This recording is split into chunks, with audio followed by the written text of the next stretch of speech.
तो हम लोग आज भगवत गीता के 13वें अध्याय के 14वें श्लोक को देख रहे हैं। कल 13वें श्लोक में बताया गया था आत्मा के गुणों के बारे में। तो कोई आत्मा को अपने आत्मा के गुण पता है? कल के श्लोक के अनुसार कोई आत्मा है यहाँ पे? सब परमात्मा बैठे हैं। इतना तो पता है कि हम परमात्मा नहीं है। तो एक एक आत्मा बताएगी आत्मा के गुणों के बारे में। कर्णामृत आत्मा प्रभु बताइए। कर्णामृत आत्मा बताइए आत्मा का एक गुण जो भगवान ने कल बताया था। माइक पे बताइए।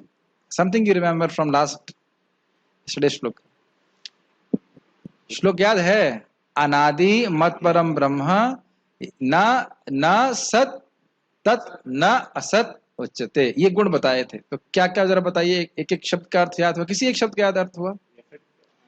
अनादि। अनादि का क्या अर्थ है? अनादि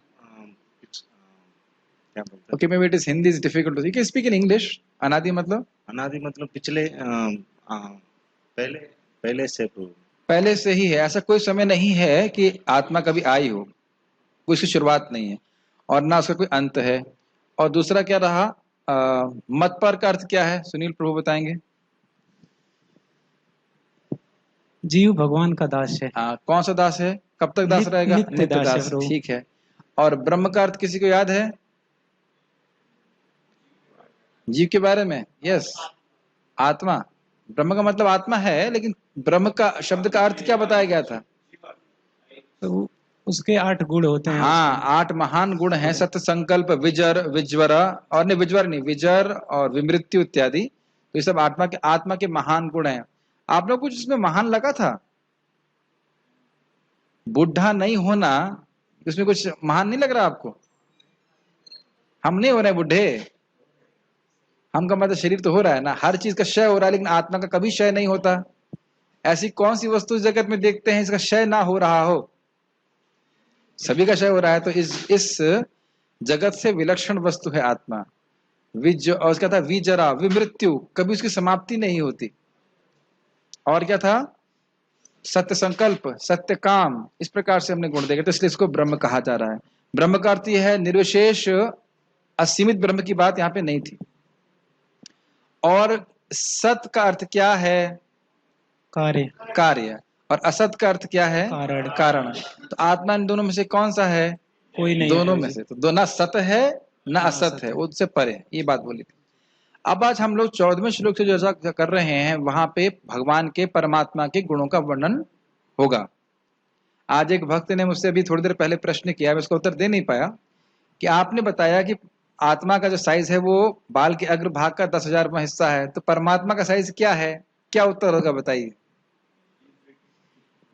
परमात्मा का वो साइज भी है छोटा वाला, और परमात्मा बड़े भी हैं। अणो अणियांश महतो महीयान, यही अंतर है।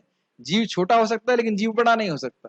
लेकिन भगवान जीव के समान छोटे भी हो सकते हैं, उससे छोटे भी हो सकते हैं, और उससे बड़े भी हो सकते हैं, विभू भी हैं। दोनों ही गुण भगवान में है। समझ रहे? हाँ, भगवान रथ पे भी खड़े हैं और भगवान उत्तरा के गर्भ में भी प्रवेश कर सकते हैं, साथ में एक साथ सारे कार्य कर सकते हैं। अंतर देखना होगा। अब ये बात बहुत ध्यान पूर्वक सुननी होगी कि यह जो गुण अभी वर्णन किया जाएगा, सर्वतः पाणिपादम तत् इत्यादि, उसमें हमें किसी को ये सोचना नहीं चाहिए कि ये जीवात्मा का वर्णन है। ये नहीं सोचना चाहिए कि अभी पिछले अध्याय, पिछले श्लोक में तो जीव का वर्णन हो रहा था, तो अभी भी जीव का ही वर्णन है। मेरी बात समझ रहे हैं? 13 श्लोक में जीव का वर्णन हो रहा था, इसका अर्थ यह नहीं है कि अब ये भी जीव का ही वर्णन है। यहाँ पे 14वें से भगवान के गुणों का वर्णन हो रहा है, परमात्मा के गुणों का वर्णन हो रहा है। ये क्लियर है? तो अब हम इसको बोलते हैं, मेरे पीछे बोलिए कोई भक्त। सर्वतः पाणिपादं सर्वतो पाणिपादं सर्वतो शिशिरो मुखम सर्वतोच्छिशिरो मुखम। छी बोलेंगे? छी। जो भी, इसमें झगड़ा नहीं होगा, मेरी प्रोनाउंसिएशन गलत है। सर्वतः श्रुतिमल्लोके सर्वतो श्रुतिमल्लोके सर्वमावृत्य तिष्ठति सर्वमावृत्य तिष्ठति सर्वतः पाणिपादं तत् सर्वतो पाणिपादं तत् सर्वतोच्छिशिरोमुखम् सर्वतोच्छिखिरोमुखम् सर्वतः श्रुतिमल्लोके सर्वतः श्रुतिमल्लोके सर्वमावृत्य तिष्ठति। सर्वमावृत्य तिष्ठति।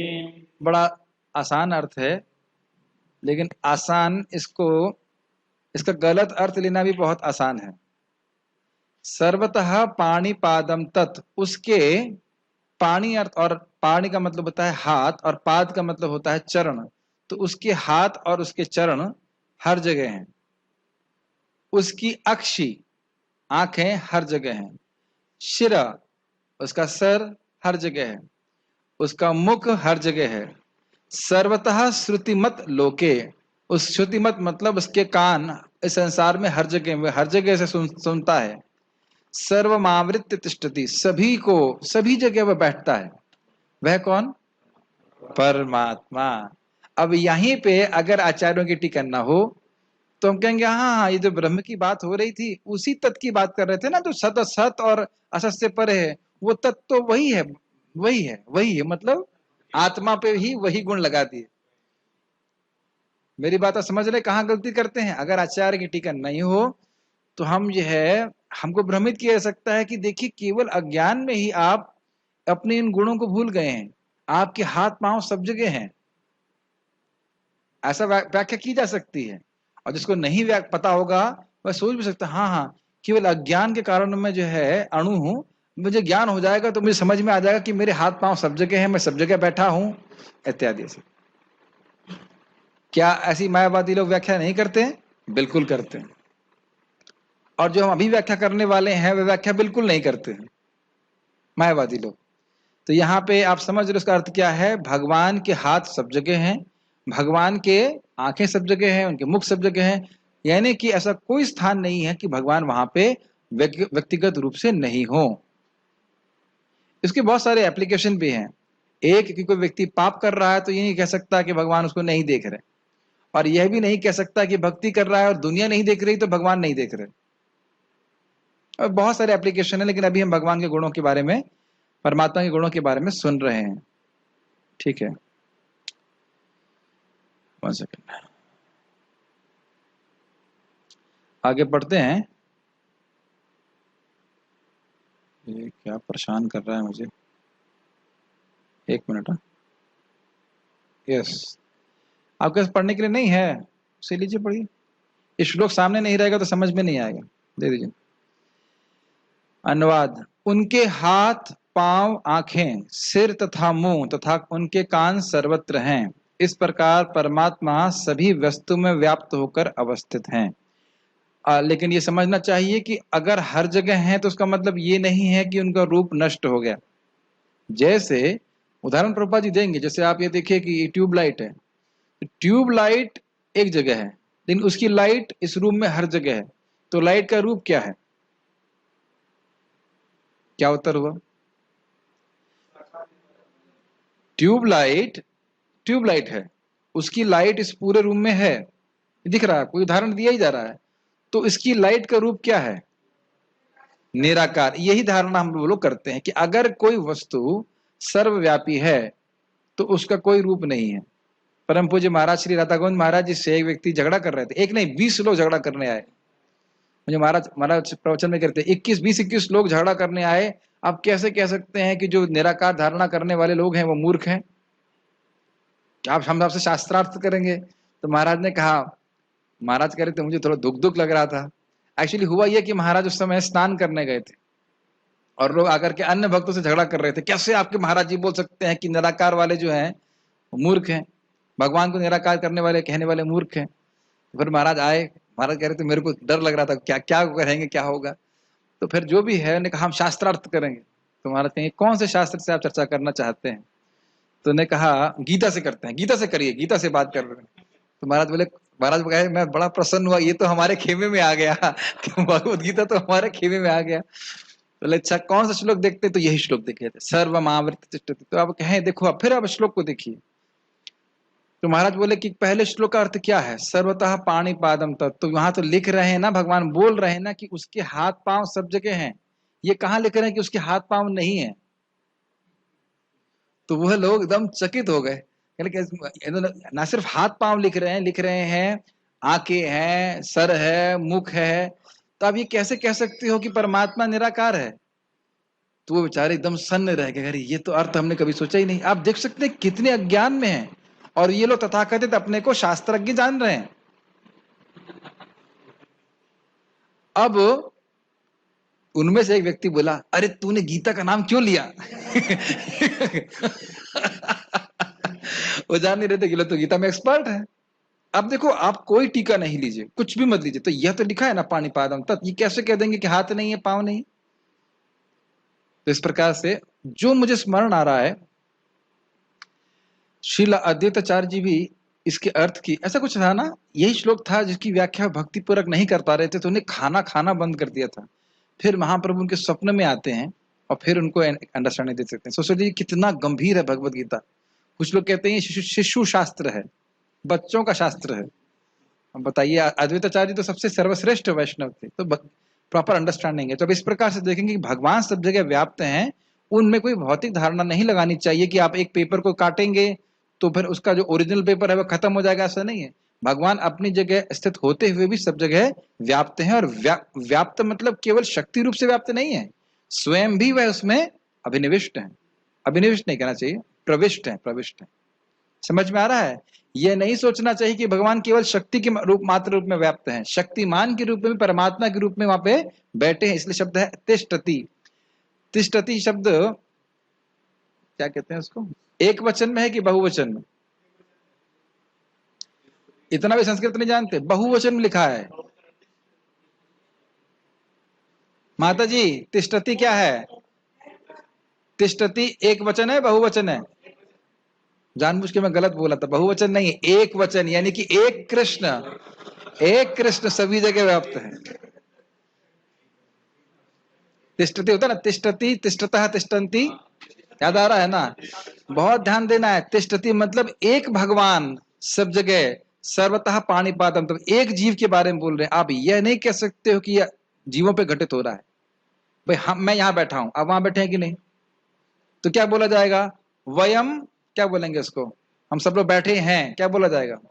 या ये कहेंगे ते तिष्ठन्ति, वो वहां पे बैठे हुए हैं, वो बैठते हैं। इस रूम में एक तरह से हम लोग हर जगह बैठे हैं कि नहीं बैठे? आप उधर बैठे हो, इधर बैठे, उधर बैठे हैं। तो यहाँ पे यह है, तिष्ठति शब्द उपयोग नहीं हो सकता कि एक ही व्यक्ति हर जगह नहीं बैठा।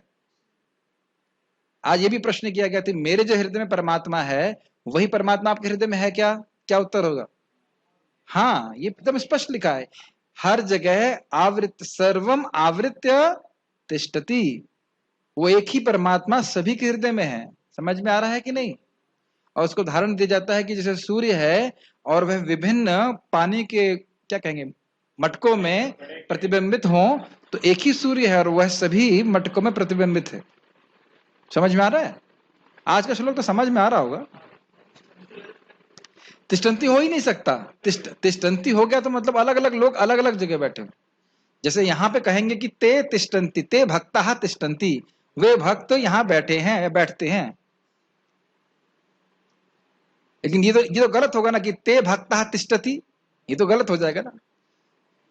सह तिष्ठति, सहता होता है ऐसे नहीं था, सह तिष्ठति मतलब बैठता है। जैसे मैं कहूं कि प्रेम कृष्ण प्रभु बैठते हैं, प्रेम कृष्ण दास तिष्ठति। अब संस्कृत बोला जाए थोड़ा, प्रेम कृष्ण दास प्रतिदिनम भगवद गीता क्लासायाम तिष्ठति, रोज प्रतिदिन भगवद गीता की क्लास में वो बैठता है। लेकिन आप तिष्ठन्ति का उपयोग नहीं कर सकते। तिष्ठन्ति के लिए सर्वे शब्द कर सकते हैं, सर्वे शिष्या तिष्ठन्ति। तो समझ में आ रहा है? तो ये बहुत महत्वपूर्ण है कि यहाँ पे भगवान तिष्ठति शब्द का उपयोग कर रहे हैं। तो यह आप आत्मा के ऊपर घटित नहीं कर सकते कि आत्मा सब जगह है, जो कि है, आत्मा है सब जगह, सर्वगह कहा जाता है, लेकिन आत्मा सब जगह है, अर्थात अलग अलग जगह स्थान पे है, अलग अलग लोग हैं। समझ में आ रहा है नहीं आ रहा है? गीता भूषण टीका। भगवान अब परमात्मा के विषय में उपदेश कर रहे हैं। जस्ट 1 सेकंड, ये मेरा I don't know why this video is hanging. This is Hare Krishna, this too bad. बार बार ये रिकॉर्डिंग में खराब हो रही है मेरी। चलिए ठीक है, सो कंटिन्यू करते हैं। कोई पूछ रहे थे, बोलिए। आप कह रहे हैं तिष्ठन्ति हो सकता है, तिष्ठन्ति कैसे हो जाएगा? कौन बोला तिष्ठन्ति हो जाएगा? सम्मान अर्थ में हो सकता है, लेकिन यहाँ सम्मान अर्थ की बात नहीं कर रहे। भगवान अपने लिए सम्मान का उपयोग नहीं कर रहे हैं। नहीं, आप सही कह रहे हैं सम्मान, लेकिन सम्मान में तिष्ठन्ति उपयोग नहीं होता। सम्मान में दूसरा शब्द होता है, अभी छोड़ दीजिए उसको। लेकिन पॉइंट यहाँ पे सिंपल है कि भगवान यहाँ बोल रहे हैं वह परमात्मा बैठता है, यानी एक ही परमात्मा हर जगह स्थित रहता है। चलिए आगे पढ़ते हैं। उसके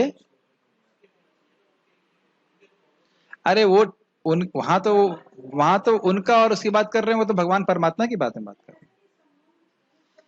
सम्मानजनक शब्द अलग होते हैं, लेकिन वहां फिर भवता इत्यादि उपयोग होता है। यहाँ पे सीधी सी बात हो रही है कि तिष्ठति मतलब एक ही व्यक्ति सब जगह है, अलग अलग व्यक्ति नहीं है। हाँ, यस। गीता भूषण टीका।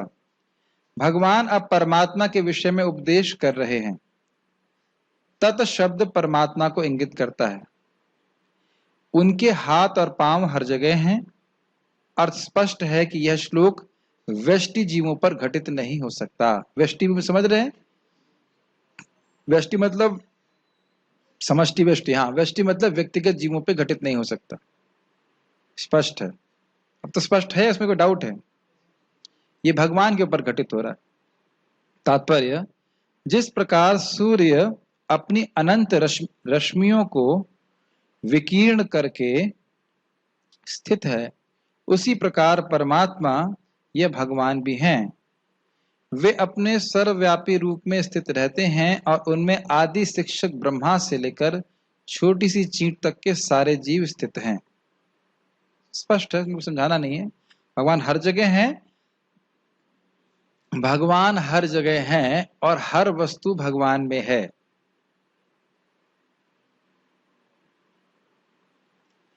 उनके अनंत सिर, हाथ, पांव तथा नेत्र हैं और अनंत जीव हैं। ये सभी परमात्मा में ही स्थित हैं। किनके अनंत सिर, हाथ, पांव और नेत्र हैं? भगवान के। यस। अतएव परमात्मा सर्वव्यापक हैं, लेकिन आत्मा यह नहीं कह सकता कि उसके हाथ, पांव तथा नेत्र चारों दिशाओं में हैं। अभी क्या टाइम हो रहा है शानू प्रभु?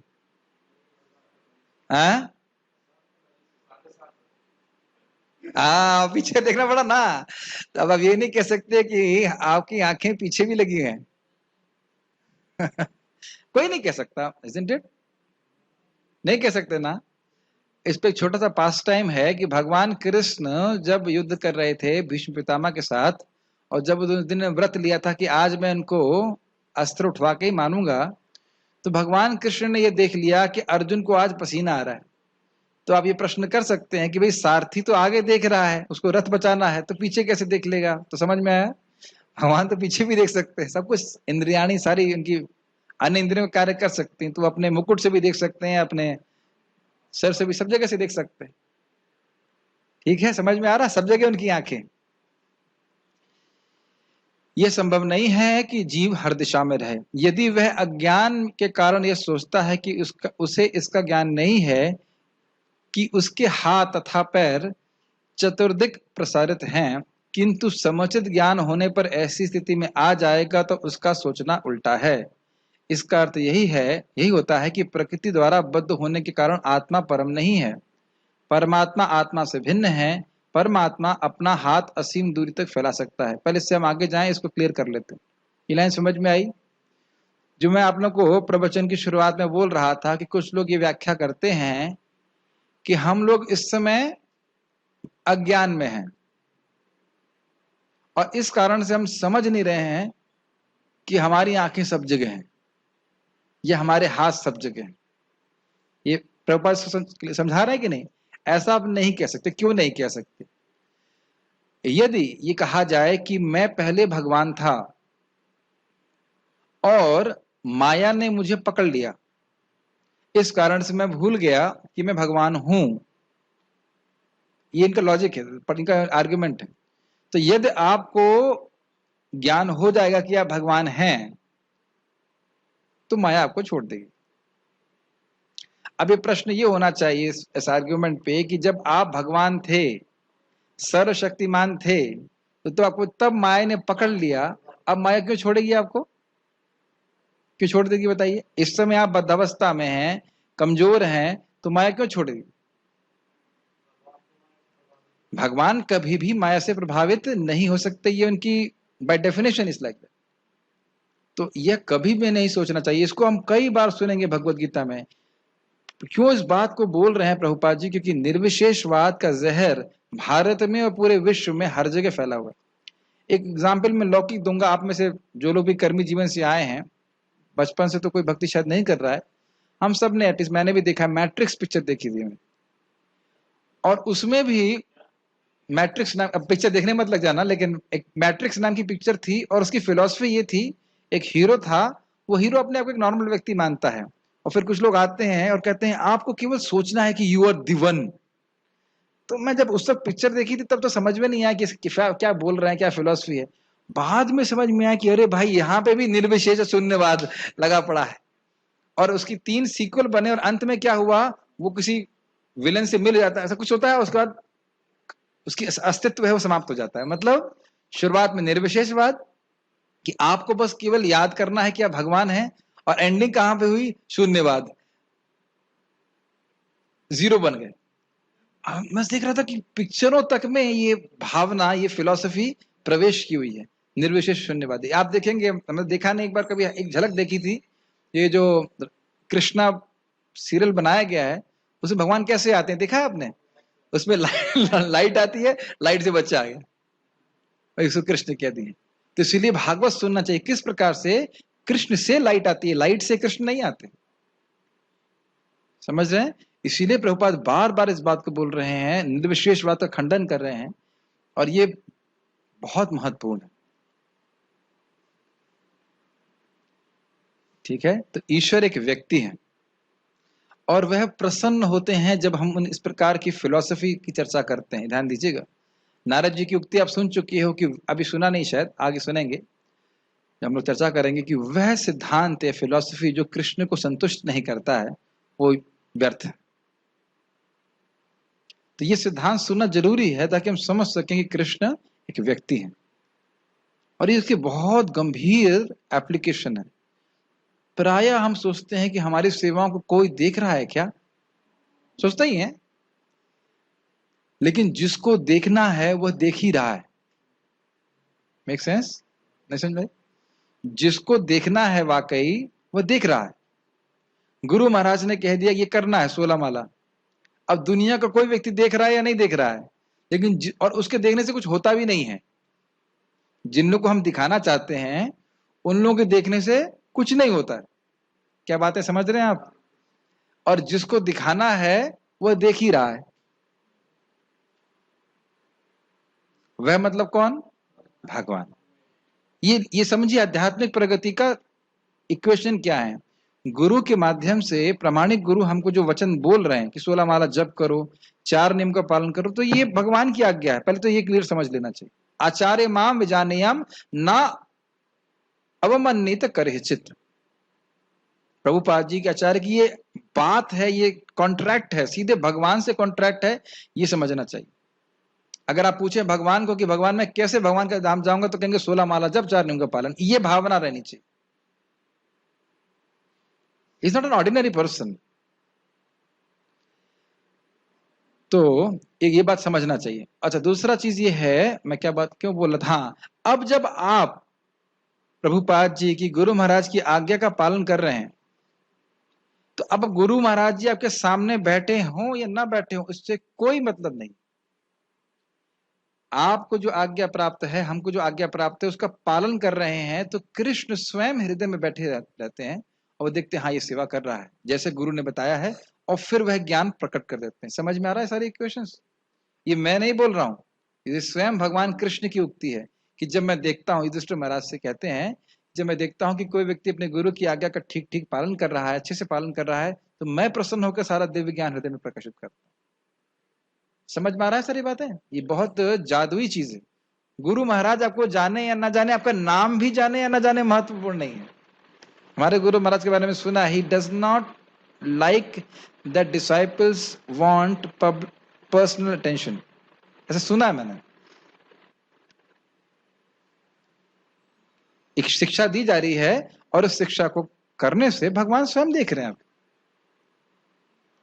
भाई मंगल आरती तभी तो नहीं आना होता है ना जब जिस दिन गुरु महाराज आए, उसी दिन आना होता है मंगल आरती।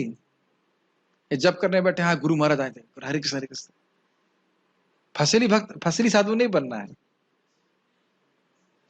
फसली का मतलब समझ रहे ना, फसली मतलब से फसल कटती ना, 3 महीने में एक बार कटती है, उसी तरह 3 महीने में एक बार आ गए मंदिर में ऐसे करके। ये भी है तो ठीक ही है, लेकिन रोज भक्ति करना चाहिए, असली साधु से कहना चाहिए।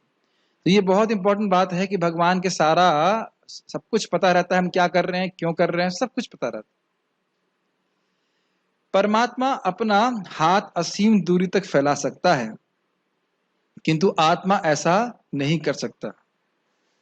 शानु प्रभु, क्या इस मैंगो को आप वहीं बैठे बैठे ले सकते हैं? हाथ फैलाइए, देखिए कहां तक आता है आपका। आप कहेंगे नहीं प्रभु जी, मैं तो संतुष्ट हूं, मुझे मैंगो नहीं चाहिए। लेकिन यदि आपको मैंगो चाहिए, ऐसे समझिए, हम लोग प्रसादम सर्विंग करते हैं, आजकल बुफे चल रहा है, तब ऐसे तो नहीं आप प्लेट में बैठे हैं और वहीं से हाथ बढ़ा करके आप जय लाओ, हलवा लाओ, पूड़ी लाओ, ऐसे हमको उठ करके जाना होगा और फिर प्लेट सामने रखनी होगी, तभी वो देगा। और ऐसा भी नहीं कि सर्वर भी वहीं से बैठ जाए, वहीं से बैठा है उसके बाद वहीं से हाथ वहीं पहुंचाते, ऐसा नहीं हो सकता। हमारी जो व्याप्ति है वो कहां तक है? केवल हमारे शरीर तक, और वह भी जब तक भगवान अलाउ करते। अगर हाथ में व्याप्ति अलाउ ना करें तो हाथ कनेक्टेड होते हुए भी न चलने वाला। समझ रहे हैं? ये बात समझना चाहिए। बहुत सुंदर बात यहाँ पे कह रहे हैं कि हम आत्मा ऐसा नहीं कर सकता। भगवत गीता में भगवान कहते हैं कि यदि कोई उन्हें पत्र, पुष्प या जल अर्पित करता है तो वे इसे स्वीकार करते हैं। यदि भगवान दूर होते तो फिर इन वस्तुओं को वे कैसे स्वीकार कर पाते? ठीक है, ये तो समझ रहे हैं कि भगवान अपने धाम में भी हैं और यहाँ पे भी हैं, और अपने विग्रह के द्वारा देख करके सब कुछ स्वीकार कर लेते हैं। यही भगवान की सर्वशक्तिमत्ता है, मतलब है कुछ भी कर सकते हैं। यद्यपि वे पृथ्वी से बहुत दूर अपने धाम में स्थित हैं, तो भी वे किसी के द्वारा अर्पित कोई भी वस्तु अपना हाथ फैलाकर ग्रहण कर सकते हैं। यही उनकी शक्तिमत्ता है। श्रील प्रभुपाद की कितनी सुंदर कृपा है कि वह तात्पर्य की इस बात को, श्लोक की इस बात को हमारे प्रैक्टिकल भक्ति के जीवन में कितने अच्छे से अप्लाई हो रहा है वो समझा रहे हैं। भगवान के हाथ सब जगह है, मुख सब जगह है, तो इसका कितना बढ़िया एप्लीकेशन है कि आप जहां से भोग लगाएंगे वहां खाने के लिए तैयार है भगवान। जैसे आप जानते ही होंगे कि जगन्नाथ जी का व्रत चलता है तो पीछे से भी भोग लगाते हैं, लेफ्ट से भी लगाएंगे, राइट से भी लगाएंगे। अरे तो खाएगा तो आदमी सामने से ना, जगन्नाथ जी साहब बड़ी बड़ी आंखों से सब जगह देख लेंगे, पीछे भी पीछे वाला भी ऑफरिंग स्वीकार कर लेते हैं, आगे वाले भी, लेफ्ट वाली भी, राइट वाली, सब जगह। यही उनकी शक्तिमत्ता है। ब्रह्म संहिता में कहा गया है गोलोक एव निवसति अखिलात्म भूतः। इससे पहले कि मैं आगे जाऊं, एक बहुत अच्छी बात थी। हम लोग अयोध्या में थे, और अयोध्या में अब अभी क्या सिचुएशन है नहीं पता, उस समय राम जन्मभूमि में बहुत सिक्योरिटी लगी हुई थी। उस आसपास का पूरा एरिया उन्हें खाली करवा दिया था। तो हम लोग भी लगे थे, दर्शन करने के लिए गए थे, तो बहुत स्वाभाविक है, बारिश हो रही है तो लोग उद्विग्न हो जाते हैं, झगड़ा कर रहे हैं, हमें घुसना ऐसे करके। तो वहां एक क्या कहते, कांस्टेबल कहेंगे, जो सिक्योरिटी मैन था, बड़ा सुलझा हुआ व्यक्ति था। उसने कहा कि भगवान तो आपके हृदय में ही है, आप भगवान का दर्शन करने के लिए झगड़ा क्यों कर रहे हो?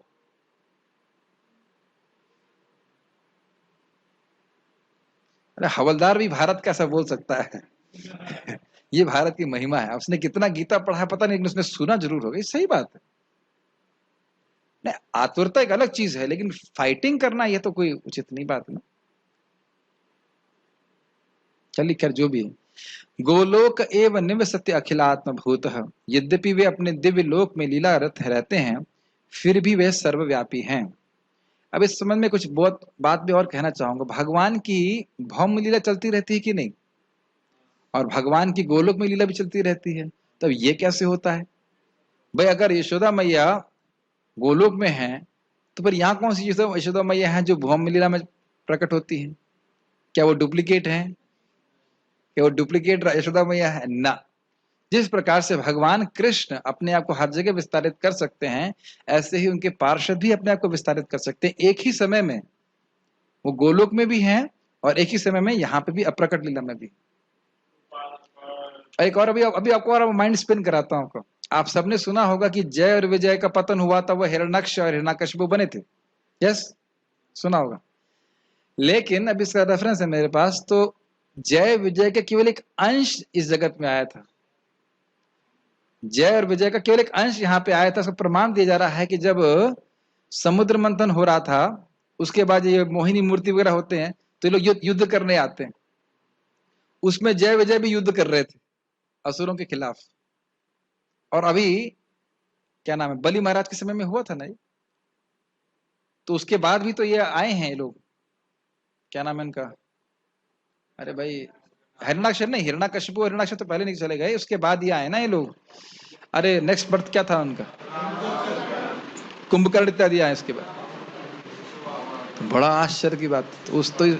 तो ऐसा नहीं सोचना चाहिए कि ये लोग भी लोकलाइज्ड है। और फिर हम ये भी जानते हैं कि भगवान कृष्ण जब शादी करते हैं रुक्मणी जी से, तो हर घर में भगवान कृष्ण की शादी हो रही है और हर व्यक्ति हर घर में शादी अटेंड करने के लिए आया है। तो यह भी भगवान की अचिंत्य शक्ति से सब कुछ होता है। तो ये सब समझ लेना चाहिए। भगवान इस प्रकार से सर्वव्यापी। हाँ प्रभु बताइए। प्रभु जी, जब हम श्लोक पढ़े थे कृष्णस्तु भगवान स्वयं में, हाँ, तो आपने एक चीज बताया था कि जैसे सूर्य होता है पहले उदय होता है, फिर वैसे भगवान का अवतार होते हैं, एक के बाद दूसरी जगह, दूसरे से तीसरी जगह। हाँ, तो इसको हम कैसे समझें, उस चीज को और इसको? देखिए भगवान की जो भौम लीला है, वैसे तो थोड़ा हम अलग चले जाएंगे। मैं खाली बात बोल रहा था, भौम लीला जो है ये यहाँ पे प्रकट नहीं दिख रही है। ध्यान दीजिएगा, वृंदावन में प्रकट लीला दिख नहीं रही है, लेकिन अप्रकट लीला हमेशा चल रही है। और प्रकट लीला जो है ब्रह्मांड में, एक ब्रह्मांड में ब्रह्मा जी के दिन में एक बार होती है। जैसे कि सूर्य पूरे इसमें दिखाई पड़ता है। अब इसमें सारी घटनाएं, ये भी कठिनाई ये है कि हम लोग डुअलिटी में स्थित हैं। हम यहाँ हैं तो वहां नहीं है, ऐसे सोचते हैं। लेकिन ये भगवान के धाम पे भी एप्लीकेबल नहीं होता। बड़ा समझना मुश्किल। आप जानते ही उस लीला को, जब द्वारका में ब्रह्मा जी मिलने आते हैं तो हर ब्रह्मा सोच रहा होता है कि भगवान कृष्ण मेरे ही ब्रह्मांड में, जबकि भगवान द्वारका में है। भगवान की शक्ति को समझना अचिंत्य है, अद्भुत है। तो ये सर्वव्यापी हैं और फिर भी वह उनका रूप है। कहाँ गया? आत्मा ऐसा घोषित नहीं कर सकता कि वह सर्वव्याप्त है। अभी आप कॉलेज में हैं, कोई रोटी तो नहीं खा रहा है अभी ऊपर? आप में से कोई ऊपर रोटी तो नहीं खा रहा है? कोई एक अंश से रोटी खा रहा है ऊपर? तो ये सब संभव नहीं। अतएव इस श्लोक में आत्मा जीव नहीं अपितु परमात्मा या भगवान का वर्णन हुआ है। ठीक है। जब मैं इस तरह से बोल के खत्म करता हूं तो लगता होगा कि लेक्चर समाप्त हो गया है ना? लेकिन लेक्चर समाप्त नहीं हुआ है। एक अच्छा प्रश्न था यार, ये बात मेरे मन में भी आ रहा था कि यह स्पेशली हम बद्धात्माओं के बारे में चर्चा करेंगे, क्योंकि मुक्त आत्मा जैसे भी हमने चर्चा किया ही एक ही समय में अपने आप को विस्तारित कर सकती हैं, लेकिन सर्वव्यापी हैं ऐसा वर्णन नहीं। एक से अधिक जगह में विस्तारित कर सकते हैं, हो सकता है, लेकिन सर्वव्यापी हूं ऐसा नहीं। जैसे हम जानते हैं बहुलाश्व और क्या नाम था उनको, शुरू एक बहुलाश्व राजा था और दूसरा ब्राह्मण का नाम क्या था, श्रुतदेव। तो वहां भी बड़ी सुंदर लीला है। बहुलाश्व और है राजा, मिथिला के राजा तक मुझे स्मरण आ रहा है, और श्रुतदेव है ब्राह्मण मिथिला के। तो वह भगवान के दर्शन करने नहीं जा पाए द्वारका में, तो भगवान ही उनको दर्शन देने के लिए आए। अब जब बड़ा इंटरेस्टिंग है, अब जब वह दर्शन देने के लिए आए तो दोनों ही भगवान को, और भगवान के संग हैं सुखदेव गोस्वामी, व्यासदेव इत्यादि। तो अब वो सोच रहे हैं कि भगवान ने देखा कि दोनों ही लोग चाहते हैं कि भगवान और ऋषिगण मेरे यहाँ पे आए और मैं उनका स्वागत सत्कार करूं।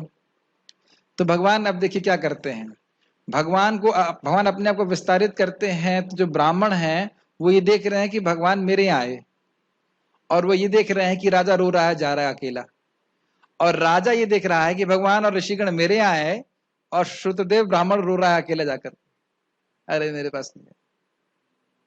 तो आप बताइए कौन से भगवान किसके पास गए? वही भगवान दोनों के पास गए। कौन से व्यासदेव किसके पास गए? वही व्यासदेव दोनों के पास गए। तो ये अचिंत है। तो प्रभु जी का प्रश्न अच्छा है, ये बद्धात्माओं पे लागू होता है कि वो एक जगह एक ही बार रह सकते हैं, लेकिन जो मुक्त आत्माएं हैं वो एक जगह एक ही स्थान पे दो जगह भी बात कर सकते हैं। प्रमाण भागवत का ही, भागवत का है, आप उसको पढ़ सकते हैं। चैप्टर नंबर मुझे नहीं पता है, चैप्टर आप लोग देख लेना। ये कृष्णा प्लीजेस हिज डिवोटीज ऐसे करके चैप्टर है, बहुत अद्भुत है। तो क्या आप लोगों में थकान है? तो हम रुक जाएं, और नहीं तो ये श्लोक भी कर सकते हैं, पढ़ लें, ठीक है। तो प्रभु जी पार्थप्रभु कह रहे हैं कि क्लास कर लेना चाहिए, तो बोलिए मेरे पीछे। सर्वेंद्रिय गुणाभासम सर्वेंद्रिय विवर्जितम सर्वेन्द्रिय विवर्जितम् असक्तम सर्वभृत्यैव असक्तं सर्वभृत्यैव निर्गुणं गुणभोक्तृ च निर्गुणं गुणभोक्तृ च।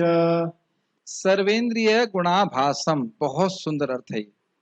आभास, प्रकाशित करते हैं, वो अकेले भगवान सर्वेंद्रिय गुणाभासम, सभी के इंद्रियों को प्रकाश देने वाले हैं, उनकी इंद्रियों में शक्ति देने वाले हैं। बहुत सुंदर अर्थ है। सर्वेंद्रिय विवर्जितम, लेकिन वह है हर प्रकार की भौतिक इंद्रियों से विवर्जित है, उनकी कोई भौतिक इंद्रिय नहीं। ये लाइन समझ में आई? अच्छा, इसको एक और तरह से समझाया गया है। माता जी एक बार पूछ रही थी, चेतयत वाला श्लोक पूछ रही थी ना आप। वह भगवान सबको चेतना दे रहे हैं, लेकिन पूरा विश्व मिल करके भी उनको चेतना नहीं दे सकता। समझ में आई? बहुत फिर से समझिए, सर्वेंद्र गुणाभासम, भगवान जितने भी हम सब लोग हैं, सबकी इंद्रियों को शक्ति देने वाले हैं। हम कुछ बोल रहे हैं, कुछ सुन रहे हैं, जो कुछ कर रहे हैं इंद्रियों से, उसको कौन प्रकाश दे रहा है, कौन शक्ति दे रहा है? भगवान दे रहा है। लेकिन भगवान में भौतिक इंद्रियों का आरोप नहीं करना चाहिए, उनकी इंद्रियां भौतिक नहीं है, इसलिए कह रहे हैं सर्वेंद्रिय विवर्जितम। उनकी खुद अब आप अगर इसकी ऐसी व्याख्या करो, सर्वेंद्रिय गुणाभासम तो ठीक है, सबको है, इंद्रियों को गुणों को आभास दे रहे हैं, प्रकाश दे रहे हैं, लेकिन उनके पास कोई भी इंद्रिय नहीं है। तो क्या सही व्याख्या है? गलत। उनके पास कोई भी भौतिक इंद्रिय नहीं। असक्तम, यह सब करते हुए भी इस प्रकृति से पूरी तरह से अनासक्त हैं। सर्वभृत, सबका पालन करने वाले हैं। अब इन दोनों गुणों को जरा साथ में देखिए, जिनका हम पालन करते हैं उनसे अनासक्त रहते हैं। बिल्कुल बिल्कुल आसक्त हो जाते हैं। तो कह रहे हैं भगवान कितना सुंदर गुण है, मैं सबका पालन करने वाला हूं, लेकिन आसक्त किसी में भी नहीं। सर्वभृत चैव, एव मतलब भगवान के अलावा कोई भी और व्यक्ति नहीं है जो पालन कर रहा है। इंडीड, इंडीड समझते हैं? इंडीड मतलब निश्चय ही। निर्गुणम मतलब भगवान में रजोगुण तमगुण सतोगुण बिल्कुल नहीं है। गुण भोक्तृचा, लेकिन जो 6 गुण आप सुनते हो ना भगवान के, षडैश्वर्य, उनके नियामक, उनके भोक्ता भगवान, वो दिव्य गुण है। तब देख रहे हैं कि आपस में अपेरेंटली कॉन्ट्राडिक्टरी, विरोधाभास क्वालिटी लग रही हैं, लेकिन भगवान में कोई विरोधाभास नहीं। लेकिन यह विरोधाभास हम कब समझ पाते हैं? जब आचार्य गणों के मार्गदर्शन के अनुसार सीखते हैं। ठीक है? परमात्मा समस्त इंद्रियों के मूल स्रोत हैं, क्लियर? फिर भी वे इंद्रियों से रहित हैं। क्या मतलब है आकाश? भौतिक इंद्रियों से रहित, गुड। इसका मतलब इंद्रियां नहीं है उनके पास, हैं? यस। एक बहुत अच्छा उदाहरण, पहले अनुवाद पढ़ लेता हूँ। इतना सुंदर उदाहरण कि बोले बिना रहा नहीं जा रहा। वे समस्त जीवों के पालन करता होकर भी अनासक्त हैं। वे प्रकृति के एक सोचिए, इस पे विचार कीजिए, जिसका पालन करते हैं, कभी कभी इच्छा तो ये आती है ना, कम से कम थैंक यू तो बोले, कुछ तो उपकार माने कि हम पालन कर रहे हैं। Yes no? हम लोग इसलिए नहीं समझ पा रहे ब्रह्मचारी लोग कि हम किसी का पालन नहीं कर रहे हैं, हमारा खाली पालन हो रहा है, खा रहे हैं पी रहे हैं कि नहीं, कमा कमा कर किसी को खिला तो नहीं रहे ना। लेकिन भक्त लोग आप जानते हैं, जिनके आपके बच्चे हैं, तो स्वाभाविक है कि अरे इतना बेटा तुम्हारे लिए किया, कम से कम एक गिलास पानी तो पूछता। ऐसा होता है ना, ऐसा बोलते। एक भक्त को उनकी माँ बोलनी थी, बेटा तेरे को जन्म दिया है, खून जल जाता है 10 महीने तेरे को गर्भ में मैंने रखा, और महाविष्णु क्या कहेंगे, हम सबको कब से रख रहे हैं गर्भ में महाविष्णु, पूरा ब्रह्मा जी की रात्रि क्या पूरा कितना समय बीत जाता होगा, सबको गर्भ में रख लेते हैं, फिर कुछ नहीं बोलते। कहने का अर्थ यह है कि सुहृद का अर्थ समझ लेना चाहिए। भगवान इस सुहृद है, सबका पालन कर रहे हैं, लेकिन किसी से भी कोई उपकार की इच्छा नहीं कि आप मेरे लिए कुछ कर दो, फिर भी वो उपकार करते जा रहे हैं। कितना सुंदर गुण है। और यदि ऐसे भगवान की आप थोड़ी सेवा कर दोगे तो फिर कितना मानेंगे। क्या आप समझ पा रहे हैं भगवान का गुण? बहुत सुंदर गुण है, सुहृद है, सबके सबके सुहृद, अच्छा ही कर रहे हैं। ठीक है, वे प्रकृति के गुणों के परे हैं, फिर भी वे भौतिक प्रकृति के समस्त गुणों के स्वामी हैं। अब एक और समझना चाहिए, मैं एक बात कहना चाह रहा था, उसको बहुत सुंदर है। एक छोटा सा एक्सपेरिमेंट कर सकते हैं, अपने हाथ को अपनी आंखों से देखिए, अपने हाथ को अपने आंखों के सामने लाइए। अब मैं ये कहूं कि आपकी आंख आपके हाथ को देख रही, तो क्या उत्तर है? देख सकती है, बहुत सिंपल उत्तर है। और आपका हाथ आपकी आंख को देख सकता है? अच्छा, पांव जरूर देख सकता होगा। तो आपकी आंख, हमारी आंखें हर अंग को देख रही हैं और डायरेक्ट भी कर रही हैं, हाथ इधर जाइए सर, लेकिन सारे अंग मिल करके आंख को नहीं देख सकते। समझ में आया? बहुत सुंदर होता है। जिन आंखन सब देखिए, आंखन देखना कोई। तो परमात्मा की वजह से हम देख रहे हैं, सुन रहे हैं, सब कुछ है, लेकिन परमात्मा को नहीं देख सकते। सर्वेंद्रिय गुणाभासम सर्वेंद्रिय विवर्जितम, भगवान को हम नहीं देख सकते। इस अवस्था में भक्ति करेंगे तो भगवान अपने आप को प्रकाशित कर सकते। इसीलिए भगवान के बारे में हमें शास्त्र से सुनना पड़ेगा, इंद्रियों के द्वारा ग्रहण नहीं कर सकते इस अवस्था में। समझ रहे हैं? बहुत इंपॉर्टेंट गुण है भगवान के। गीता भूषण टीका, सर्वेंद्रिय गुणाभासम अर्थात परमात्मा सभी की इंद्रियों और उनकी वृत्तियों के प्रकाशक हैं। समझ में आया? वृत्ति मतलब आंख की वृत्ति क्या है?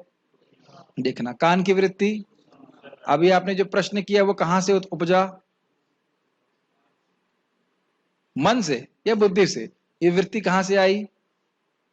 भगवान से। तो इन सभी की वृत्तियों, इनके फंक्शंस को भगवान ही क्रियान्वित करने वाले हैं। कठिन लग रहा है? समझ में आ रहा है? इसकी बहुत प्रैक्टिकल एप्लीकेशन है। कभी भी हम कुछ अच्छा कर पाते हैं, अगर कभी कर पाते हैं, तो किसकी कृपा से हो रहा है? भगवान की ही कृपा से हो रहा है। इसकी बहुत एप्लीकेशन है। और कोई दूसरा अच्छा कर पा रहा है तो किसकी कृपा से हो रहा है? और जो मैं द्वेष कर रहा हूं वो किसकी कृपा से हो रहा है?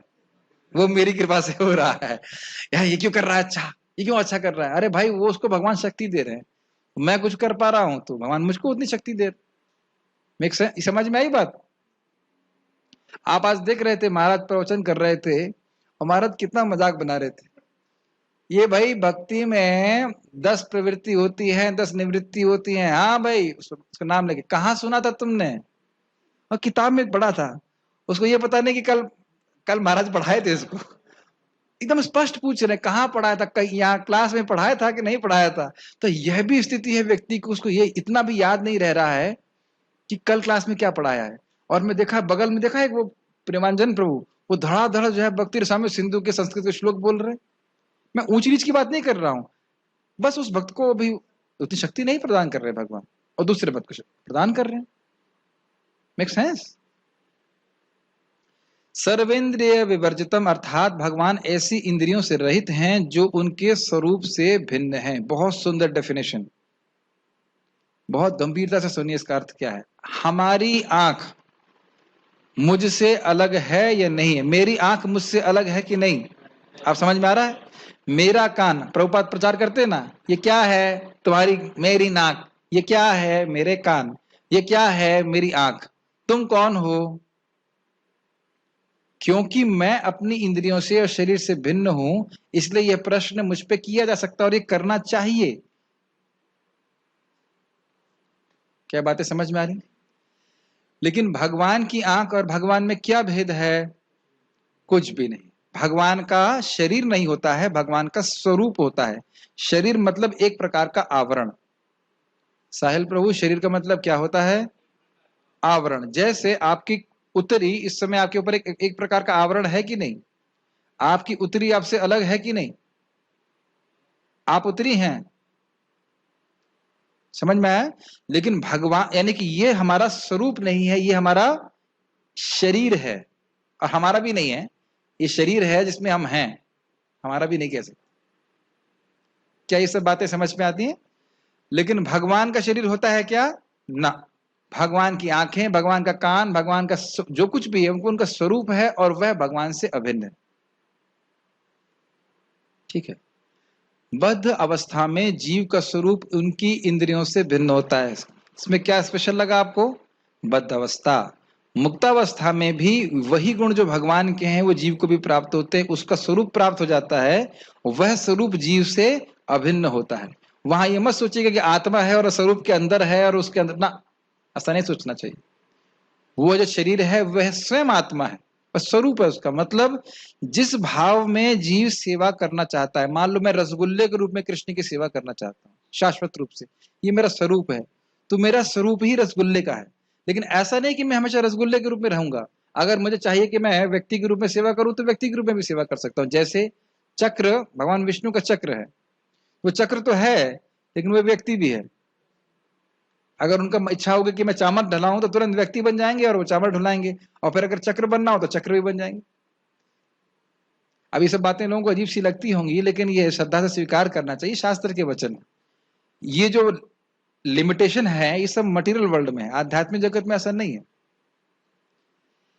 समझ रहे हैं? तो वहां पे भी जो मुक्त आत्माएं हैं, जो उनका स्वरूप है, वह भी उनकी इंद्रियों से भिन्न नहीं है। कहना चाहते हैं भगवान का शरीर है। अभी हमने शरीर की क्या व्याख्या करी? शरीर एक प्रकार का आवरण है, भगवान का शरीर नहीं, भगवान का स्वरूप है। समझ रहे हैं? खुद का रूप। हमें यह स्वीकार करना होगा कि यद्यपि भगवान की कोई भौतिक इंद्रियां नहीं होती हैं, परंतु फिर भी उनके पास ऐसी इंद्रियां हैं जो उनके स्वरूप से भिन्न नहीं होती। तो स्पष्ट है, क्लियर। श्रुति संबंध में कहती है कि अपाणिपादो जवनो गृहीता पश्यत्य चक्षु स शृणोत्य कर्ण। हाथ पैर के बिना वह बहुत तेज चलता है और ग्रहण करता है, बिना आंख के वह देखता है, बिना कान के वह सुनता है। क्या मतलब है सबका? बिना भौतिक हाथ पांव के वह सब जगह खूब तेज चल सकते हैं, आध्यात्मिक उनके सब कुछ है, और ग्रहण भी करते हैं। बिना भौतिक आंख के, आध्यात्मिक आंख से वह देखते हैं। समझ रहे हैं? बिना भौतिक कान के, आध्यात्मिक कान से वह सब कुछ सुनते हैं। आप देख सकते हैं कि उपनिषद की श्लोकों की व्याख्या ना हो तो कुछ समझ में नहीं आएगा क्या मतलब। आंखें नहीं तो कैसे देखता है?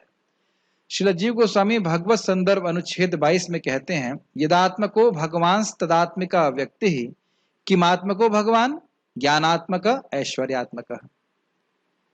भगवान जिससे बने हैं, अभी आपका एक प्रश्न का उत्तर हो जाएगा, भगवान जिससे बने हैं वह भगवान से अभिन्न है। आप किससे बने हैं? माइक दीजिए। आप किससे बने हैं? पंचभूत। फिर माइक जरा जोर से बोली था, डांट लगाऊंगा गलत उत्तर होने पर। प्रभु जी कह रहे हैं, इनका नाम अनाउंस करता हूं, क्या नाम है आपका? सचिन प्रभु ये कह रहे हैं कि ये पंच महाभूत से बने हैं। कितने लोग समर्थन करेंगे इनका? एक भी वोट नहीं मिला आपको। आप कह रहे हो कि ये पंच महाभूत से बने हैं। प्रेम कृष्ण प्रभु कह रहे हैं कि सचिन प्रभु पंच महाभूत से बने हैं। और कोई वोट? आप कौन हैं? माइक बताइए। शरीर बना हुआ है पंच महाभूत। प्रश्न सुना नहीं ध्यान से। महाराज बोलते हैं हम बोल रहे हैं पानी, और दूसरा उत्तर आ रहा है जूता। पूछा गया कि आप किससे बने हैं?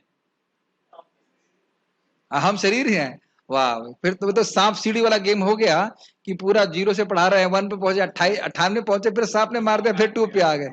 शुरुआत में तो यही बात बोल रहे हैं कि हम शरीर नहीं है, तो हम किससे बने हैं? हम लोग चिन्मय वस्तु हैं, हम भी सच्चिदानंद हैं, हम इन जड़ पदार्थ से नहीं बने हैं।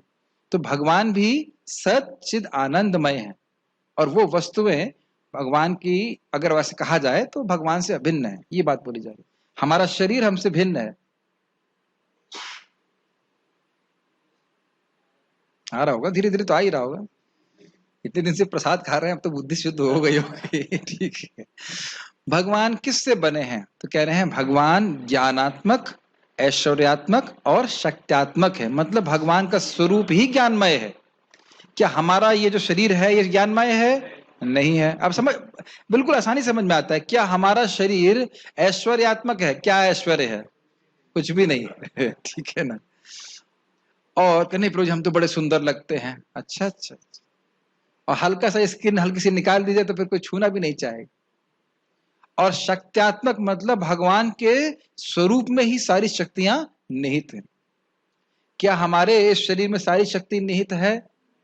अगर आज मैंने देखा सुबह दोपहर में सब्जी खत्म हो गई, तो क्या आप अपने ही शरीर से कुछ सब्जी पकड़ करके और रोटी में सान सान के खा लेंगे? सब नहीं हो सकता। तो हमारा शरीर जो ये भौतिक शरीर है, सब उन गुणों से युक्त नहीं। इसीलिए भगवान की बात समझ में नहीं आती कि भगवान का स्वरूप ऐसा किस प्रकार का है।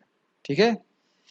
श्रुति कहती है बुद्धि मनो अंग प्रत्यंगवत्ताम भगवतो लक्ष्यामहे बुद्धिमान मनोवान अंग प्रत्यंगवान। भगवान बुद्धि मन अंग प्रत्यंग इससे युक्त हैं, ऐसा हम लक्षित करते हैं।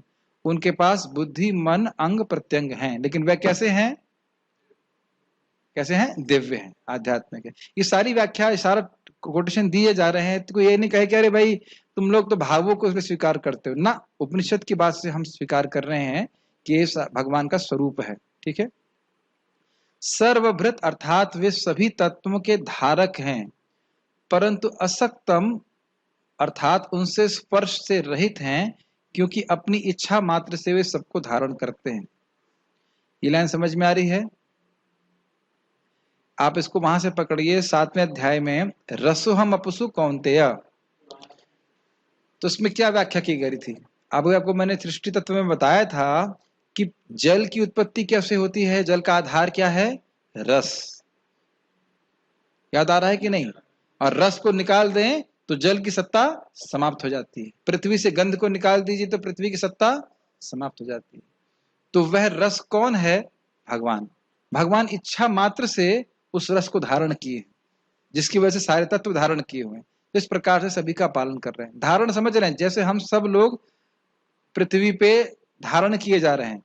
मैंने ये कुर्ता धारण किया हुआ है, ये समझ में आ रहा है? मैं अपनी शक्ति से इस कुर्ते को धारण किया हूं। तो भगवान इसी तरह कह रहे हैं कि जितने भी तत्व हैं उनकी सत्ता मुझ पे आश्रित है, लेकिन मैं कुर्ते को स्पर्श कर रहा हूं कि नहीं? मतलब एटलीस्ट शरीर जैसे।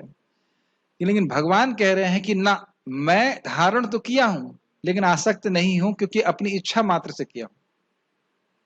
केवल इच्छा संकल्प मात्र से इसको संचालित कर रहा हूं। बहुत सुंदर सुंदर गुण हैं। पता नहीं आप लोगों को सुंदर लग रहा है कि नहीं, लेकिन बहुत इंटरेस्टिंग है।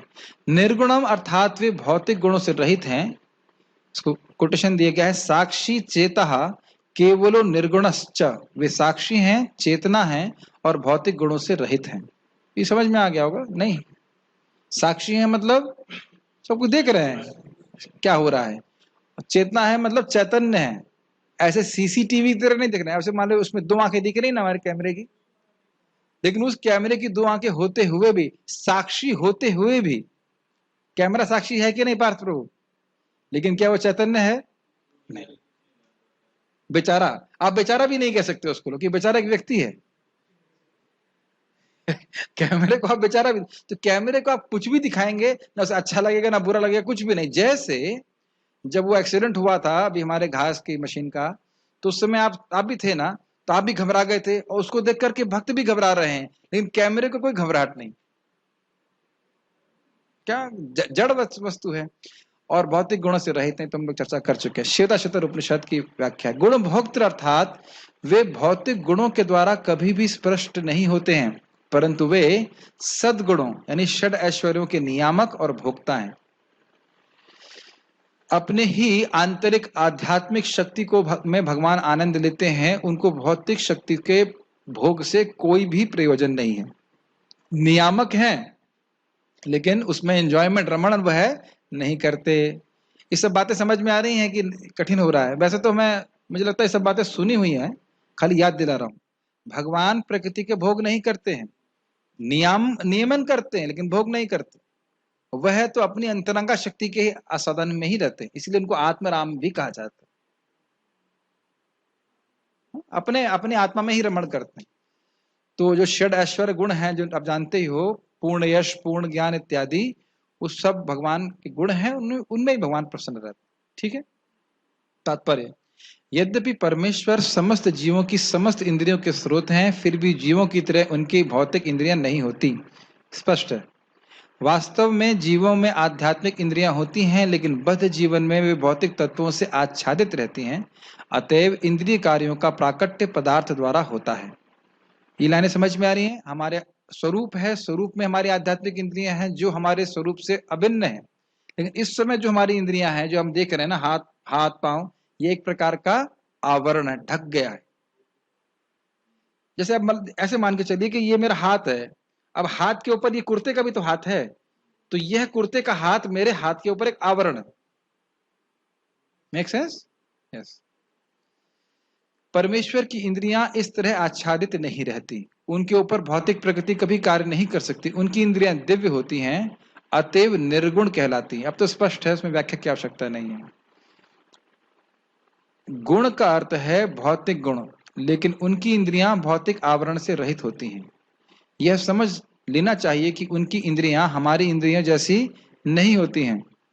यद्यपि वे हमारे समस्त इंद्रिय कार्यों के स्रोत हैं, लेकिन उनकी इंद्रियां दिव्य होती हैं जो कलमश रहित होती हैं।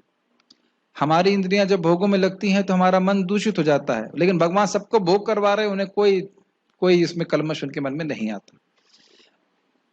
इसकी बड़ी सुंदर व्याख्या श्वेताश्वतर उपनिषद में अपाणिपादो जवनो ग्रहीता श्लोक में हुई है। ये टीका में पढ़े थे। भगवान के हाथ भौतिक कलमशों से ग्रस्त नहीं होते, अतएव उन्हें जो कुछ अर्पित किया जाता है उसे वे अपने हाथों से ग्रहण करते हैं। कितना सुंदर बात। प्रभुपाद जी जब कहते हैं, एक अश्रद्धालु व्यक्ति बोल रहा है, अरे तुमने कभी देखा भगवान को खाते हुए? क्या प्रमाण है? तो बहुत अच्छा उत्तर प्रभुपाद कहते हैं कि देखिए, मैं तो मूर्ख हूं, मैं नहीं देख रहा हूं कृष्ण को खाते हुए। गुरु महाराज कह रहे हैं, भगवान स्वयं कह रहे हैं, आप तो तीसरे व्यक्ति हैं, मैं आपकी बात क्यों मानूं? तो शास्त्र के आधार पे हमें स्वीकार करना होगा कि भगवान ग्रहण करते हैं। हमने सुना भी है, साउथ इंडिया में तो ऐसा भी है, एक मंदिर है नरसिंह देव का, कि जहां पे आप उनको कुछ देते हैं तो उसमें पंजे की छाप बन जाती। मुझे याद नहीं आ रहा कहाँ पे, कोई बता रहा था मेरे को इस प्रकार से। Not there? हाँ, मैंने सुना इस प्रकार से। और एक जगह मैंने सुना है कि पाणकम नरसिंह के वहां गट गट गट गट की आवाज आती है, खत्म हो जाता है अदा करके। इतना करने के बाद भी लोगों को विश्वास नहीं होता। हाँ, जिसको विश्वास नहीं होगा उसे कुछ भी देने से विश्वास, कुछ भी आप देंगे, क्योंकि उसका हृदय अशुद्ध है। ये प्रॉब्लम। बद्ध जीव तथा परमात्मा में यही अंतर है। यही अंतर है, मतलब बद्ध जीव के पास ये शक्ति नहीं, लेकिन हाँ, अगर वो मुक्त हो जाता है तो उसकी इंद्रियां अलग तरह से कार्य करती हैं।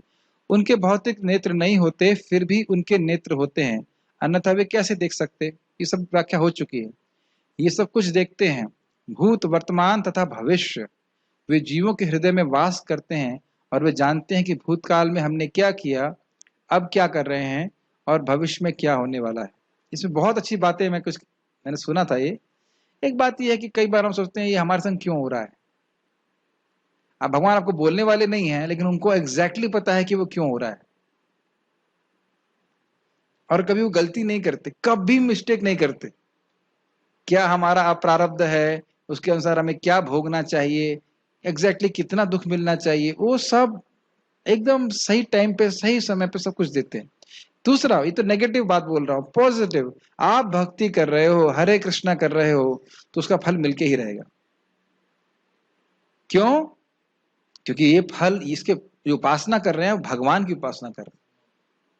अब वो भगवान देख लिए हैं कि आपने एक बार हरे कृष्णा बोला है, उसे तो अधिक ही बार बोल दिया है, एक बार प्रसाद खाया है, अधिक बार खाया है, एक बार प्रणाम किया है, अधिक बार किया है, वो हमेशा याद रखते हैं। हाँ, आपका प्रारब्ध भगवान बनाते हैं, यह प्रश्न थोड़ा सा डाइसी है। मैं कर्म करता हूं, उसका फल भगवान देते हैं। अगर आप ये कहोगे कि मेरा प्रारब्ध भगवान बनाते, तो ऐसा लग रहा है कि भगवान करवा रहे हैं मुझसे। प्रारब्ध का अर्थ क्या अलग हो जाता है। प्रारब्ध का अर्थ है जो हमने कर्म किया है उसका फल जो हम अभी भोग रहे हैं उसे प्रारब्ध कहते हैं, तो भगवान ही देते हैं ना, हमारी चॉइस है। खैर वो एक लंबा बात हो जाएगा, उसको विषय हम कर्म में चर्चा करेंगे तो बहुत लंबा विषय हो जाएगा। जब तक हमारे पास ज्ञान नहीं है हम प्रारब्ध के अनुसार ही कार्य करते हैं। जैसे किसी का अगर जन्म मांस खाने वाले परिवार में हुआ तो प्रारब्ध के अनुसार हुआ, लेकिन अगर उसको भक्तों का संग प्राप्त हो जाता है तो प्रारब्ध नष्ट हो जाता है। अब ये नहीं कि वो मांस ही खाता रहेगा, यदि भक्तों का संग नहीं हुआ, ज्ञान नहीं हुआ, तो वैसे चलता रहेगा। जब तक हमें ये ज्ञान नहीं होता है कि हम भगवान के दास हैं, भगवान की सेवा में नहीं आते, तब तक हम कर्मानुसार ही चलते रहते। जैसे एक मोटरसाइकिल अगर एक कार पेट्रोल से चलती है तो तब तक पेट्रोल से ही चलती रहेगी जब तक उसका इंजन चेंज नहीं कराएंगे। होता है ना इंजन चेंज, और इंजन चेंज होने के बाद कैसे चलती है? डीजल से चलती है, चलती फिर भी है। तो अभी हम लोग जो कुछ कार्य कर पाते हैं गुरु वैष्णव भगवान की कृपा से कर पा रहे हैं, उससे पहले हमारे कर्मानुसार हम लोग कुछ करते थे। इसे बहुत लंबा विषय है, उसको तो अलग से समझाना पड़ेगा। तो खाली ये बोल रहा हूं कि जो कुछ भी है वो हमको मिलता है, और भविष्य में आप कहो कि हम भक्ति कर रहे हैं तो हमारी प्राप्ति होगी कि नहीं होगी भगवान की, उसमें कोई डाउट नहीं होना चाहिए। अभी चाहे हम कितनी परेशानी में हैं, भगवान देख रहे हैं, और भगवान यह भी जानते हैं कि आपकी क्या परेशानी है, लेकिन वह समय आने पर उसको ठीक कर देंगे। और एक और बहुत सुंदर बात है, ये बहुत ही प्रेरणादायक बात है, हम कितने भी पतित हो, भगवान ये जानते हैं कि ये भक्ति कर रहा है तो आगे जाके कितना अच्छा भक्त बन जाएगा। ये बात समझ में आ रही है कि नहीं सुंदर माधव? आप आज भक्ति कर रहे हो, आपको आपका मतलब मैं सभी को बोल रहा हूं कि अरे भाई मेरे से तो ये अनर्थ है, ये परेशानी है, ऐसा है वैसा है, लेकिन कृष्ण वो आपको आपके अनर्थ देख रहे हैं, लेकिन वो आपको देख रहे हैं और ये देख रहे हैं कि ये भक्ति में आ गया है, भक्ति करता रहा है, तो ये आगे क्या बनने वाला है, ये मेरे पास आने वाला है। इसीलिए वह दोष नहीं देखते। क्या प्रमाण है? अपि चेतो सुदुराचारो भजते माम अनन्य भाग साधुरेव समन्तव्य सम्यक व्यवस्थित हो। जिसने सोच लिया कि मुझे कृष्ण की भक्ति करनी है, चाहे महान दोष क्यों ना हो, भगवान कहते साधु है। फिर क्या कहते हैं? ऐसे कैसे बोल सकते हो? क्षिप्रम भवति धर्मात्मा शाश्वत शांति निगच्छति कौन्तेह प्रतिजानि न मे भक्तः प्रणश्य। बहुत जल्दी वो भक्त बहुत अच्छा साधु बन जाता है। वो देख रहे हैं, वो जानते हैं सब कुछ। समझ में आ रही बात? इसलिए भगवान आपकी अभी की नेगेटिविटी को नहीं देख रहे हैं, वही देख रहे हैं कि आगे क्या होने वाला है इसका। So he relates to you as you would be, not as you are. ये बात समझ रहे हैं? ये मैं इसको इंग्लिश में बोलूंगा, हिंदी में नहीं समझाऊंगा, हिंदी में फ्लेवर चला जाता। He relates with you as you will be, not as you are. इसीलिए भगवान कभी दोष नहीं देखते। मैंने पहले भी बताया, जिसने कभी भी कैसे भी कहीं भी भगवान का नाम लिया है, भगवान उसके नाम को कभी नहीं भूलते। That's why we should never give up chanting हरे कृष्णा, कुछ भी हो जाए। पढ़ते हैं आगे। इसकी पुष्टि भगवत गीता में हुई है। वेदाहम समतीतानि वर्तमानानि चार्जुना तान्यहम वेद सर्वाणि नात्वम वेद परंतप। मैं सब कुछ जानता हूं पर मुझे कोई नहीं जानता। वे सब कुछ जानते हैं किंतु उन्हें कोई नहीं जानता। जब कोई जानता ही नहीं तो फिर प्रयास क्यों कर रहे हैं? कोई इसलिए नहीं जानता है क्योंकि वह शास्त्र नहीं सुनता है। अगर शास्त्र सुने तो भगवान के बारे में हम जैसे हम जान रहे हैं ना, भगवान के बारे में समझ पाएंगे। कहा जाता है कि परमेश्वर के हमारे जैसे पांव नहीं है, लेकिन वे आकाश में विचरण कर सकते हैं क्योंकि उनके आध्यात्मिक पांव होते हैं। दूसरे शब्दों में भगवान निराकार नहीं है, उनके अपने नेत्र, पांव, हाथ सभी कुछ होते हैं, और चूंकि हम सभी परमेश्वर के अंश हैं, अतएव हमारे पास भी सारी वस्तुएं होती हैं। कौन सी सारी वस्तुएं? आध्यात्मिक आंखें, लेकिन फिर भी हम सर्वव्यापी नहीं हो सकते। इसका अर्थ यह नहीं कि हम भगवान बन जाएंगे, ऐसा नहीं कि अब हमारे शरीर से सारे ब्रह्मांड निकलेंगे, ऐसा नहीं होगा। फिर भी विस्तारित करने की शक्ति रहती, लेकिन सर्वव्यापी नहीं हो सकती।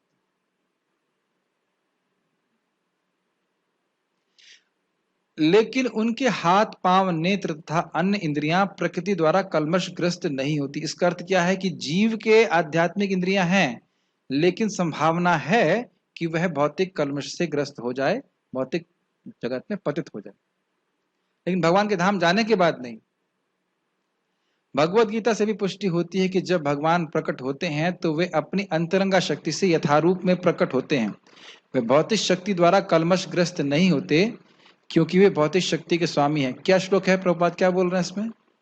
संभवामि आत्माया प्रकृतिम स्वाम अधिष्ठाय संभवामि आत्माया।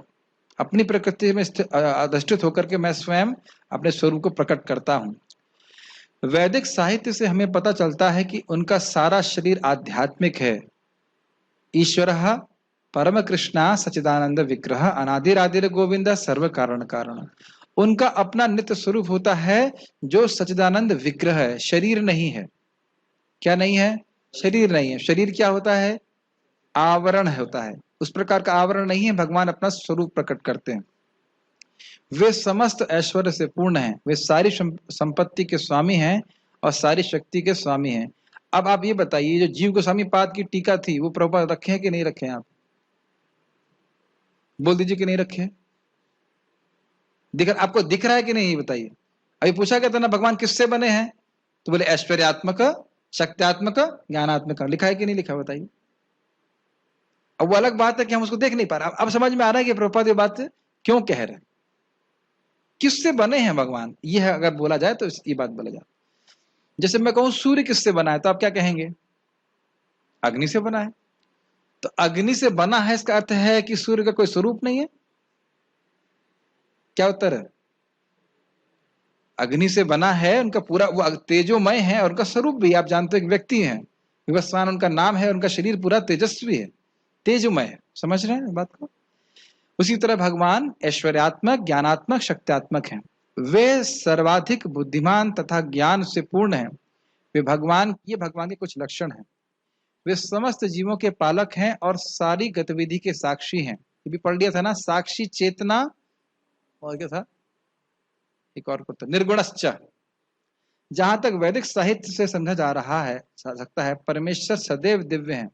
यद्यपि हमें उनके हाथ पांव सर मुख नहीं दिखते, लेकिन वे होते हैं। और जब हम दिव्य पद तक ऊपर उठ जाते हैं तो हमें भगवान के स्वरूप के दर्शन होते हैं। तो मतलब हम नहीं देख पा रहे हैं, मतलब ये हमारी अयोग्यता है। लेकिन जब भगवान की भक्ति के प्रोसेस के द्वारा हम प्रेम बढ़ेगा तो हम भगवान का अनुभव कर सकते हैं। इस संबंध में एक व्यक्ति प्रभुपाद जी को चैलेंज किया, स्वामी जी क्या आप भगवान को देख सकते हैं? खड़ा हो गया था बीच में, कहता हाँ, लेकिन तुम बीच में आ रहे हो, बैठ जाओ। थूरू बैठ गया। मतलब तुम आश्चर्यचकित हो गया कि ऐसा उत्तर कैसे दे सकते हैं। हाँ मैं देख सकता हूँ, लेकिन तुम बीच में आ रहे हो। होता ना सर, आप समझ रहे क्या उत्तर है? मतलब से मान लीजिए सुंदर माधव प्रभु खड़े हो जाएं तो मैं क्या नाम है आपका, साधु शरण प्रभु को नहीं देख पाऊंगा। तो ये बोले मेरे को, क्या आप साधु शरण प्रभु को देख सकते हैं? तो मैं क्या बोलूंगा? हाँ देख सकता हूँ, बैठ जाइए।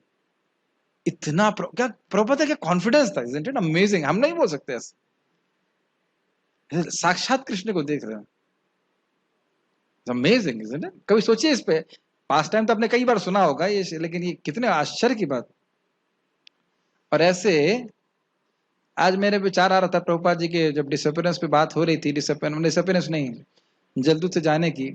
मैं देखते हैं कि हम लोग देखते हैं कि आप लोग बताइए, आप लोग प्रमाणित कर सकते हैं कि अपने बच्चों से तो प्रेम है, लेकिन बच्चों के बच्चों से प्रेम होता है कि नहीं प्रभु? मैंने सुना ज्यादा ही होता है। नानी का, दादी का प्रेम बहुत होता है। तो यही प्रभुपाद जी समझाते हैं कि गुरु अपने शिष्यों से प्रेम तो करता है, लेकिन अपने शिष्यों के शिष्यों से और अधिक कृपालु हो जाते हैं। तो हमारे पर और अधिक कृपा है प्रभुपाद जी। कभी कभी सोचते हैं प्रभुपाद जी के शिष्य नहीं बन सके, वहां तो प्रभुपाद डांटते थे। दादा गुरु होते वो और कृपा करते कि मेरे शिष्य का शिष्य है।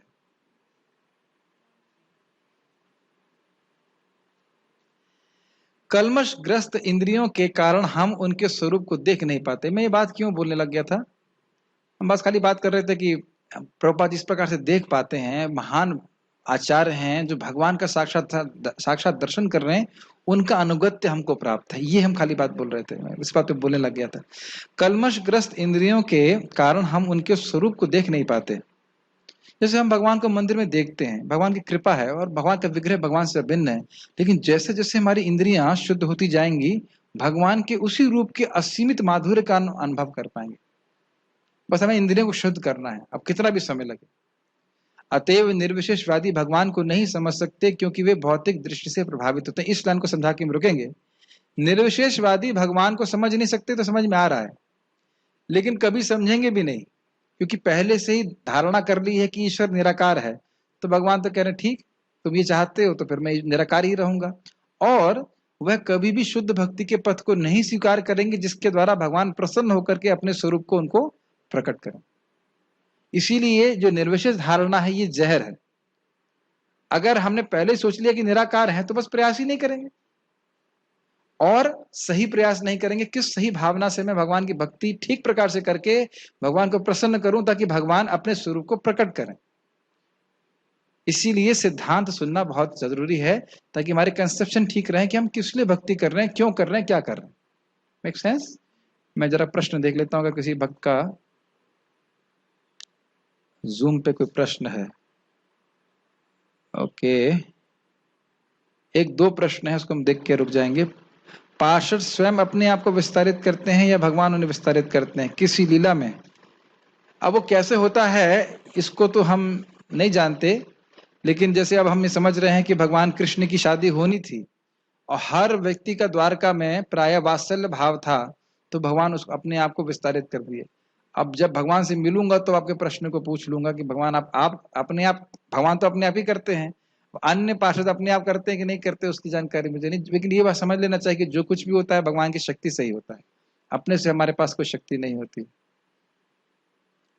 उसके बाद कह रहे हैं व्यक्ति में अच्छी वृत्ति भगवान प्रकाशक हैं, मूल वृत्ति है तो खराब वृत्ति के प्रकाशक भी वही हैं। यस,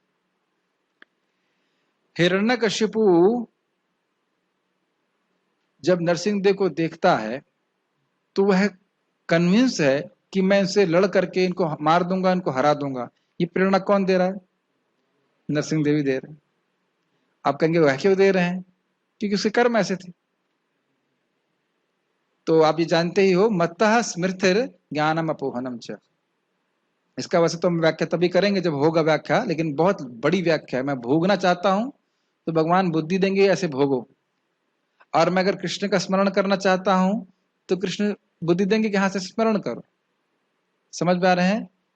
इसलिए जैसा जैसा मैं चाहूंगा वैसे वैसे भगवान हमारी इच्छा अनुसार कराते। कोई और किसी भक्त का प्रश्न है यहाँ पे?